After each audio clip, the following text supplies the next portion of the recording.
ஏங்க அவன் பாவங்க, அவனே மனசு உடைஞ்சு போய் வந்திருக்காங்க. லக்ஷ்மி, மனசு உடைஞ்சது அவன் இல்ல, நான் தான். இப்படி ஒரு பிள்ளையை பெற்றிருக்கவேன்னு நான் தான் மனசு உடைஞ்சு போயிருக்கேன்.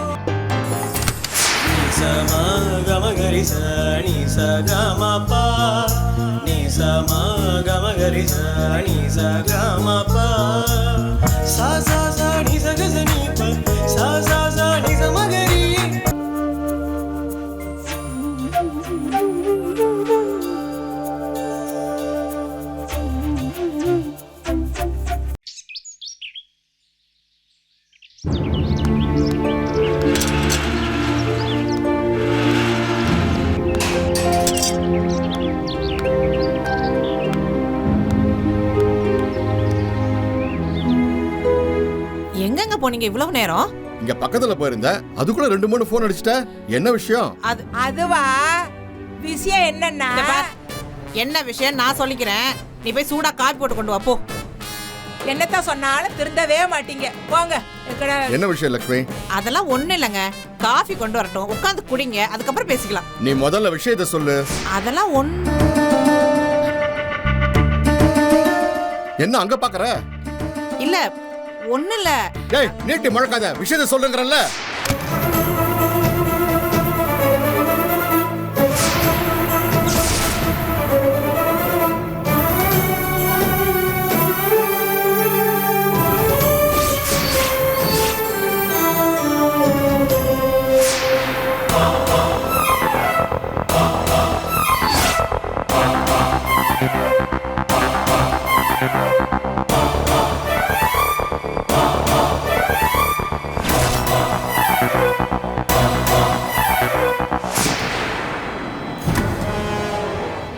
என்ன லக்ஷ்மி, என்ன இங்க வந்திருக்காங்க? அட்ரஸ் மாதிரி வந்துட்டாங்களா? டென்ஷன் ஆகாம பேசு. என்ன டென்ஷன் ஆகாதீங்க? எதுக்கு இப்ப வந்திருக்காங்கன்னு கேக்குறேன். என்ன அசிங்கப்படுத்தல் பத்தாதா?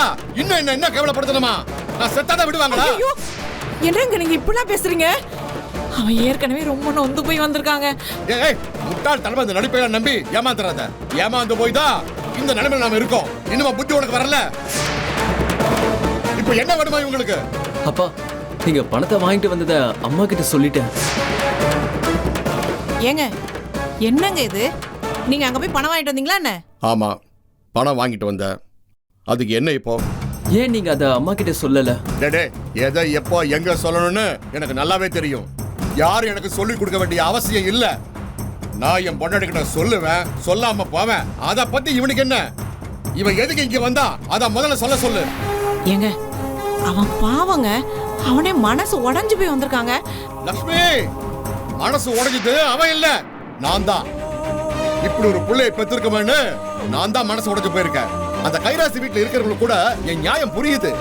அவங்க எல்லாரும் எனக்கு ஆதரவா இருக்காங்க. ஆனா நான் பெத்தது என்ன பார்த்து என்ன பேச்சு பேசுறது தெரியுமா? இவன் சொல்றான், பணத்துக்கு அவர்கிட்ட கொடுக்குறீங்க, எங்கிட்ட கொடுங்கன்னு. உன் பணமான அது? இது வரைக்கும் 10 பைசா சம்பாதிச்சு அனுப்பி வேணா இவன்? பேசலாம் பாரு பேச்சு. அந்த இந்திராணிக்கு கூட என் மனசு படுற கஷ்டம் நல்லாவே தெரியுது. மாமா, அந்த வீட்ல என்னையும் என் புருஷனையும் அசிங்கப்படுத்துற முதல் ஆளு அந்த இந்திராணி தான். அதுக்கப்புறம் அந்த ஆனந்தி. நீங்க என்னடானா அவங்க எல்லாம் உங்க பக்கம் பேசுறாங்கன்னு அவங்கள புகழ்ந்து பேசுறீங்க. இந்த பாருமா, தாயும் புள்ளியும் ஒன்னா இருந்தாலும் வாயும் வயிறு வேற வேறன்னு நீங்க தான் எனக்கு புத்தியில உரைக்கிறவா சொல்லி கொடுத்துருக்கீங்க. நீங்க எங்களை பத்தி கவலைப்பட மாட்டீங்க, எங்களை கண்டுக்க மாட்டீங்க. நாங்க இருக்கமா செத்தமான கூட எட்டி பார்க்க மாட்டீங்க. ஆனா உங்களுக்கு ஒரு பிரச்சனைனா நாங்க ஓடி வந்து நியாயம் கேட்கணும், அப்படித்தானே? போதுமா, போதும். இது முதல் தடவை, 2வது தடவை இல்ல. ஏற்கனவே ஃபாரின் போனப்பவும் சரி, திரும்ப வந்ததுக்கு அப்புறமும் சரி, 2வது தடவை கிளம்பி போனதுக்கு அப்புறமும் சரி, அதுக்கப்புறம் திரும்ப இங்க வந்து உங்க வீட்டுல வந்து உட்கார்ந்து எங்களை மதிக்காம எல்லாரும் முன்னாடி அசிங்கப்படுத்திருக்கான். இவ்வளவு அவமானப்படுத்துற பெத்த அம்மா அப்பாவை எட்டி பார்க்காத பிள்ளைய நாங்க எதுக்கு சப்போர்ட் பண்ணணும்? மாமா, என்ன இருந்தாலும் அவர் உங்க ரத்த பந்தம் தானே. அடேங்கப்பா, சேஷலட்சுமி ரத்த பந்தமா? ஆமாமா, நாங்க ரத்த பந்தம் தான். அதே மாதிரி அவனுக்கு நாங்க ரத்த பந்தம் தான். ஃபாரின்ல இருந்து நேரா வந்து மாமியார் வீட்டுல உட்கார்ந்தப்போ அவனுக்கு நாங்க ரத்த பந்தம் தெரியலையா? இல்ல உங்களுக்கு தெரியல நாங்க ரத்த பந்தம்னு? ஏங்க இப்ப எதுக்குங்க அந்த பழைய கதையெல்லாம் பேசிட்டு இருக்கீங்க? பாவங்க, அவன் போலீஸ் ஸ்டேஷனுக்குலாம் போய் கஷ்டப்பட்டுலாம் வந்திருக்கான். அவன் கிட்ட போய் இப்படிலாம் பேசிட்டு. ஓ, சார் சொல்லிட்டாரு உங்ககிட்ட. Very good, very good. Police station போன கதையை பத்தி சொன்னாரு. அவர் எப்படி வெளில வந்தாரு அதை சொன்னாரா? சொல்லல இல்ல? சொல்ல மாட்டான். எப்படி சொல்லுவா? அவனை வெளியில கூட்டிட்டு வந்தது நம்ம பானுதான்.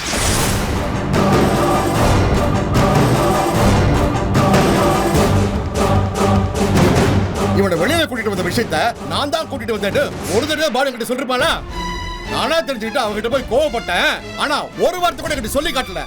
அது புள்ளையா இல்ல ஒரு பொம்பளை கிட்ட தகராறு பண்ணிட்டு போலீஸ் ஸ்டேஷன் வரைக்கும் போட்டு வந்திருக்க? இது புள்ளையா?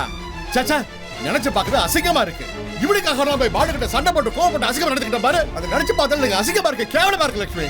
மாமா, அவங்க சொல்லலன்றதுனால நாங்க பட்ட கஷ்டம் இல்லைன்னு ஆயிடுமா?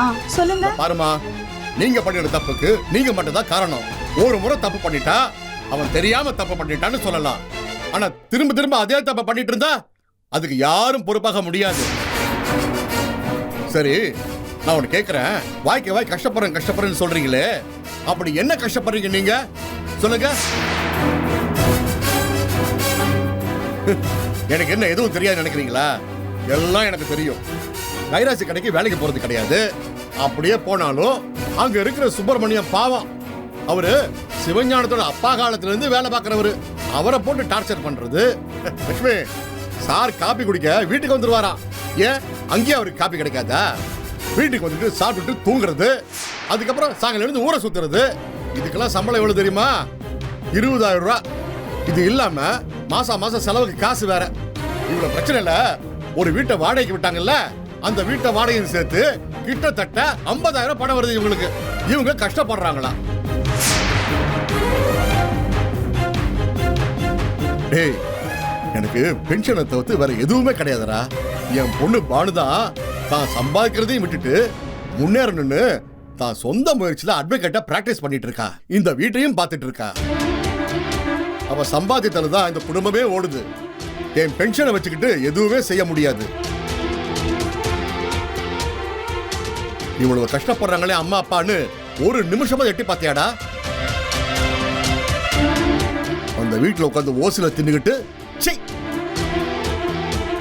அப்புறம் ஏன் உன்னை கேவலமா பேச மாட்டாங்க? இவன் ட்ரெஸ்ஸும் பிஹேவியரும் வெக்கமா இருக்கு. என்னங்க நீங்க இப்படிலாம் பேசிட்டு இருக்கீங்க? போதுமா? முடிஞ்ச விடுக்க திட்டி தீர்த்துட்டாரு. இதுக்கு தான் என்ன இருக்க சொன்னீங்களா? நான் அப்பயே போய் செத்து தொலைஞ்சிருப்பேனமா? என்னடா பேசிட்டு இருக்க நீ? லட்சுமி, இவெல்லாம் சாகரவனா? டேய், சாகரவனுக்கு உனக்கு தன்மானம் இருந்தா வாழ்க்கையில் நீ என்னைக்கோ முன்னுக்கு போயிருப்ப. அந்த புத்தி உனக்கும் கிடையாது, உன் பொண்டாட்டிக்கு கிடையவே கிடையாது. சும்மா இங்க வந்து டிராமா போடாத. ஏங்க வேண்டாங்க, அவன் இப்ப ரொம்ப சங்கடப்பட்டு நம்ம கிட்ட வந்திருக்காங்க. இப்ப நாம அந்த மாதிரி பேசக்கூடாதுங்க. போது லட்சுமி, நான் செக் வாங்கிட்டு வந்து சொன்னேன்ல, அங்க நான் என்ன சொல்லிட்டு வந்தேன் அதை சொன்னானா? எதுவும் சொல்லலையே. அத சொல்லிருந்தானா அவன் பெரிய மனுஷனா இருந்திருப்பான். அவன் கொடுத்த செக் அப்படியே ரூம்ல தான் இருக்கு. அதுல பேர் எழுதல, அமௌண்ட் மட்டும் தான் ஃபில் பண்ணி இருக்கு. இப்போ இந்த நிமிஷத்துல இந்த செக்கை நான் இவன்ட்ட கொடுத்துறேன். ஆனா ஒரு கண்டிஷன், நம்ம புள்ளைய நம்ம வீட்டுல தான் இருக்கணும். நான் ஒண்ணு பாசத்துல சொல்லல, என் மானம் போயிடக்கூடாதுன்னு தான் சொல்றேன். இவங்க இங்கே இருக்கட்டும், அந்த பணத்தையும் எடுத்துக்கிட்டோம். ஏன் கைராசி கடை கூட இங்கிருந்தே போகட்டுமே, அதுல என்ன இருக்கு? இவங்க எதையும் செஞ்சு கிழிக்க வேண்டாம். அவனுக்கு வரத அவனும் அவன் பொண்டாட்டி சேர்ந்து அனுபவிக்கிட்டோம். நமக்கும் நம்ம பொண்ணுக்கும் 10 பைசா தர வேண்டாம். அங்க எப்படி தின்னுக்கிட்டு இருந்தானோ அதே மாதிரி இங்க இருக்கட்டும். ஒரு 2 மாசம் இருக்கு சொல்லு, அப்புறம் பார்க்கலாம். ஏண்டா, அப்பா சொல்றதும் சரியா தானடா இருக்கு. அத்தை, எங்க பங்கை இன்னும் நாங்க பிரிச்சு வாங்கல. அட போதுமா, உங்க பங்கை நீங்க வாங்கி பிரிச்சு கிழிச்சதெல்லாம் போதும். இல்ல மாமா, அப்படியே விட்டுட்டு வந்தா அப்புறம் எதுவுமே எங்களுக்கு கிடைக்காம போயிடும். அத வாங்கிட்டு கொஞ்ச நாள் கழிச்சு நாங்க 2 பேரும் இங்கேயே வந்துடுறோம். சரி போங்க, கொஞ்ச நாள் கழிச்சு இங்க வாங்க. யார் வேண்டாம்னு சொன்னாங்க? என்ன பணம் இப்ப வேணுமா? அது மட்டும் நடக்காது. கொஞ்ச நாள் கழிச்சு இங்க வருவீங்கல்ல, அப்ப வாங்கிக்கங்க. அது வரைக்கும் அந்த செக் வேல்யூட தான் இருக்கும். அப்படி இல்லைன்னா அதை டெபாசிட் பண்ணி கேஷ் எடுத்து உங்க அம்மா கிட்ட கொடுத்துட்றேன். திரும்பி வந்ததுக்கு அப்புறம் வாங்கிக்கங்க. ஓகே? அது வரைக்கும் நானும் உங்க அம்மாவும் உயிரோட தான் இருப்போம். புரியுதா? சின்ன பொண்ணு, இந்த காஃபி கொடு. அத்தகையா.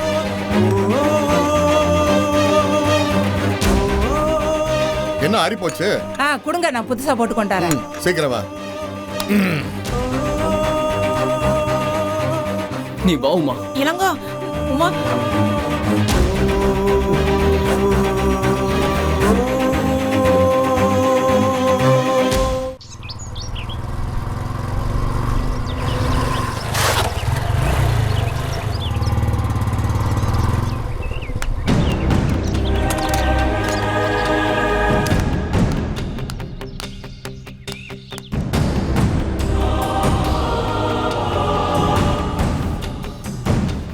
வீரசேனா, கை கால் முகம் கழிட்டு வா, சாப்பிடலாம். சாப்பிட வேண்டாம், ஒன்றும் வேண்டாம். டேய்,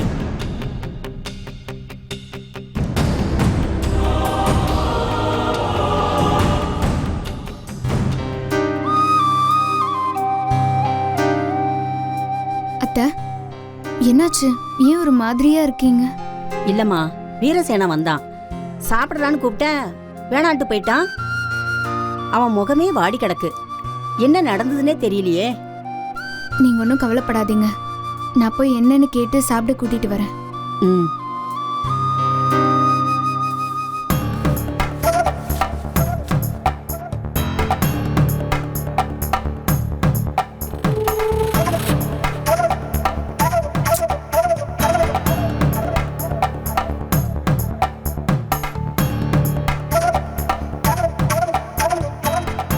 ஏங்க, சாப்பிட வாங்க.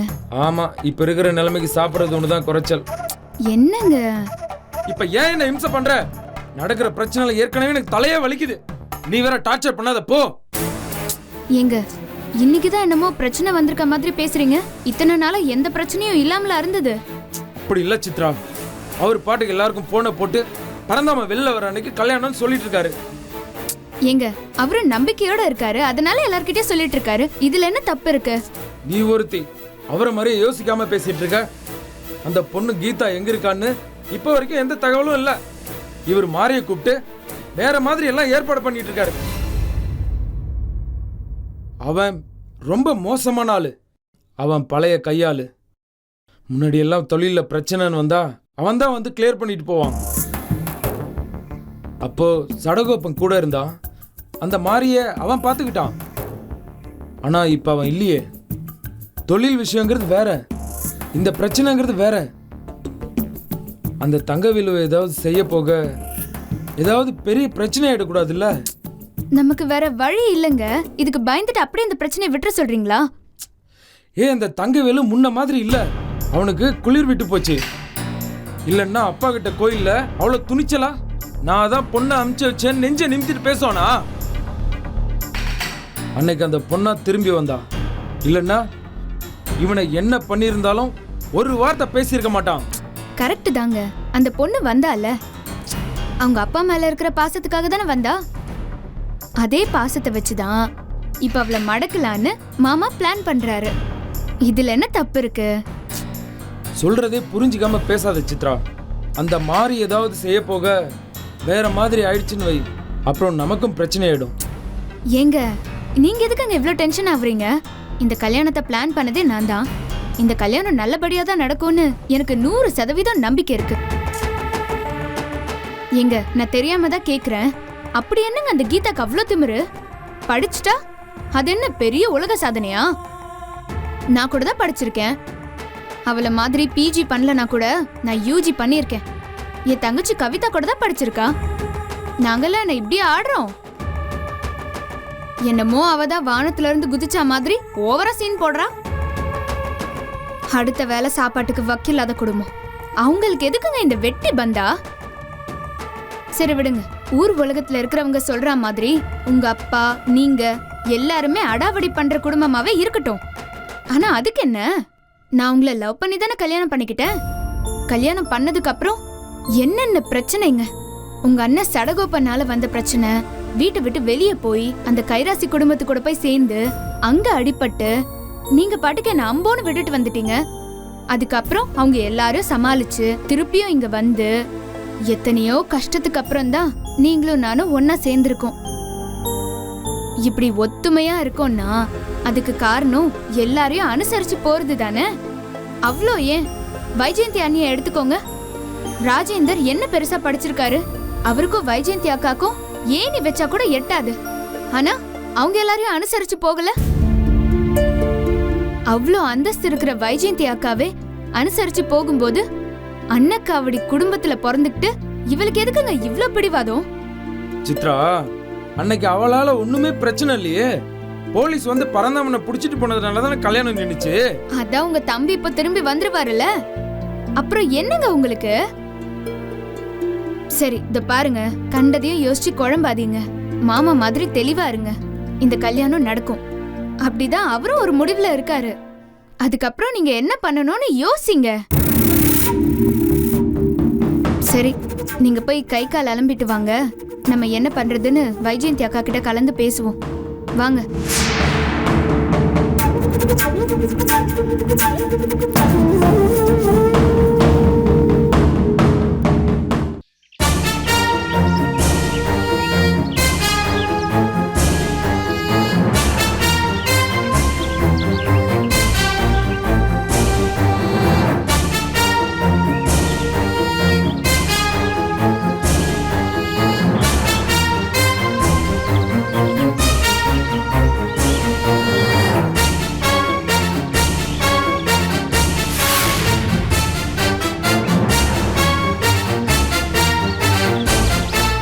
என்னக்கா என்ன யோசிக்கிறீங்க? இல்ல இப்ப அவ எங்க இருப்பானே தெரியலையே, அதான் ஒரே யோசனையா இருக்கு. அக்கா, மாமா சொன்ன மாதிரி ஒன்னு அவ காலேஜ்ல இருக்கணும், இல்ல ஹாஸ்டல்ல இருக்கணும். அதுவும் இல்லனா ஏதாவது ஃப்ரெண்ட்ஸ் வீட்ல தங்கி இருக்கணும். அப்படியும் இல்லனா மேக்ஸிமம் சென்னைக்கு போறதுக்கு கூட வாய்ப்பு இருக்கு. மற்றபடி வேற எங்கேயுமே போக சான்ஸே இல்லை. நாம மட்டும் அவளை பார்த்து பிடிச்சிட்டோம், வேலை ஈஸியா முடிஞ்சிடும். அவகிட்ட பேசி நாம கூட்டிட்டு வந்துடலாம். ஏன் சித்ரா, இதுக்கு மேல பேசினா அந்த பொண்ணு ஒத்துப்பாளா? அன்னைக்கு ஸ்டேஷன்ல இருக்கும்போதே அந்த தங்கவேல் அந்த பொண்ணுகிட்ட ஏதோ சொல்லி அனுப்பிச்சு வச்சிருப்பான் போல. அவ அதோட ஆளே காணும்.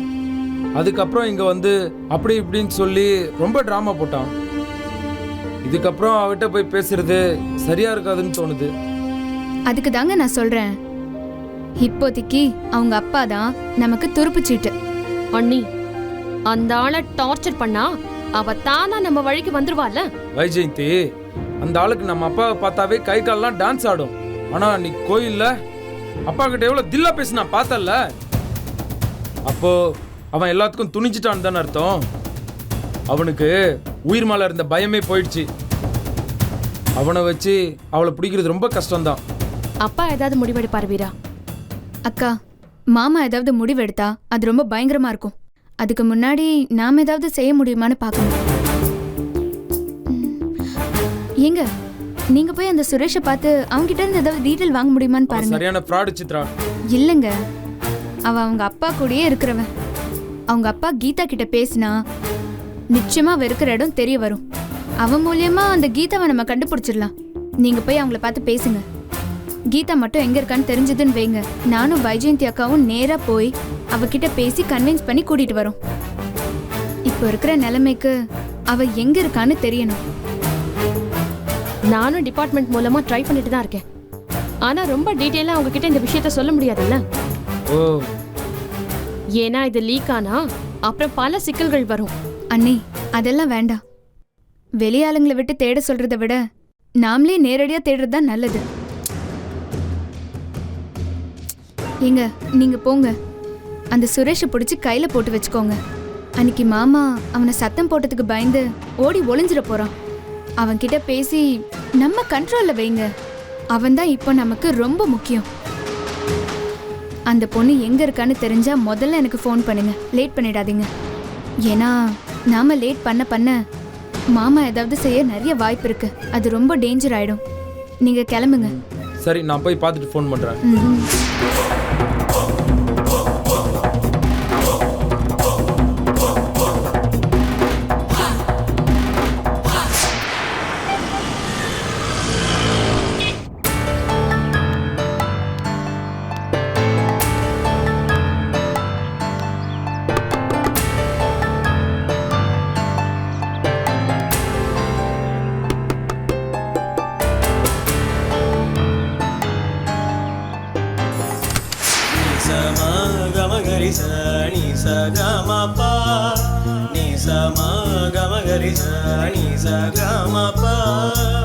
Sa